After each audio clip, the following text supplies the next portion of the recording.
a wheeled one with a bit. So in other words, you could have clipped and done like 3 or 4 or 5K before it kicks in again. Yeah. So I think the bigger tank on it. Yeah. Still wheelie one. Yeah. The good thing about that, you'll have done one, done another one, done another one before that even ever kicks in. But we'll stick to the 10 bars because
Just open that gate.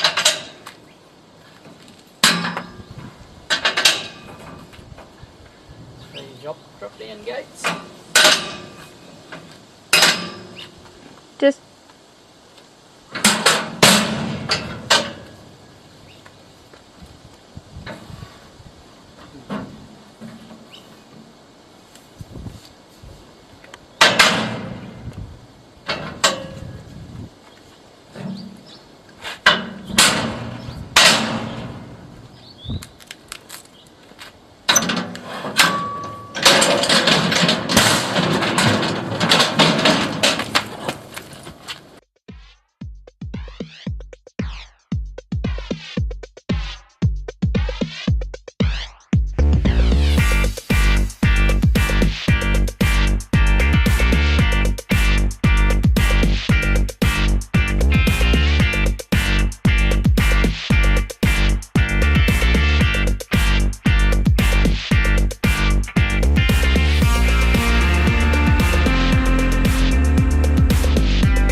robots, let's put the system in context of the whole farm.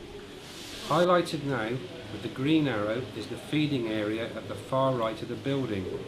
This is significant because the MI1 system guides cows into this area before and after milking. This reduces the reliance on concentrates and improves milk from forage. At the heart of the cow management system is guided entry, which is highlighted here. Under this system, cows that have recently milked and aren't due to be milked again for a while are sent through the race and into the feeding area, while those due to be milked are allowed into the robot area.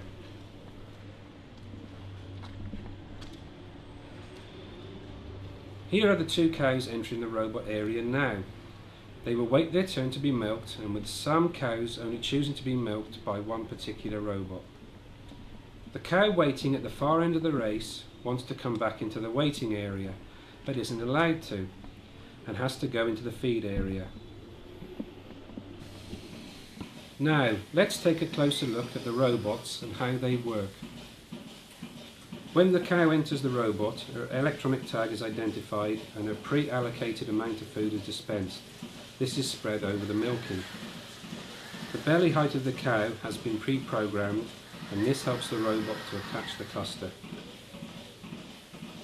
The robot arm then moves across to the box and picks up the milk cluster. The 3D camera identifies where the teat-cups and teat-cups are.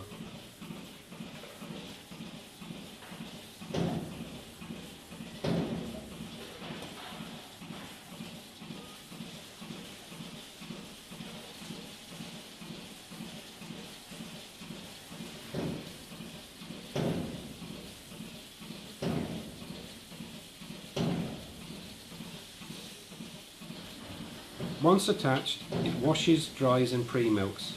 It is the only robot that can do this.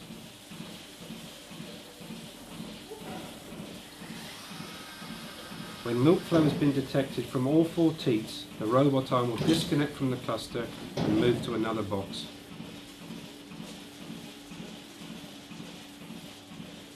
The weight of the cluster is taken by the robot, making the milking a stress-free experience and a complete milking.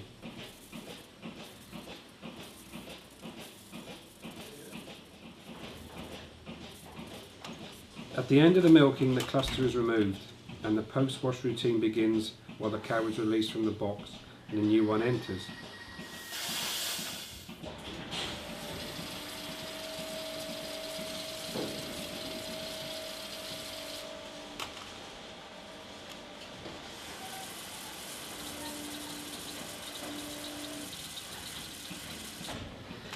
And back comes the arm for the new cow.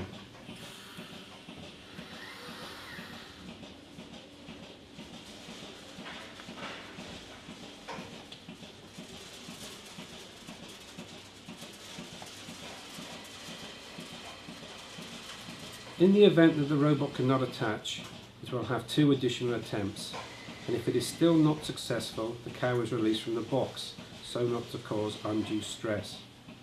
If a cow has a particularly misaligned teat, or there is a mastitis issue, the clusters can also be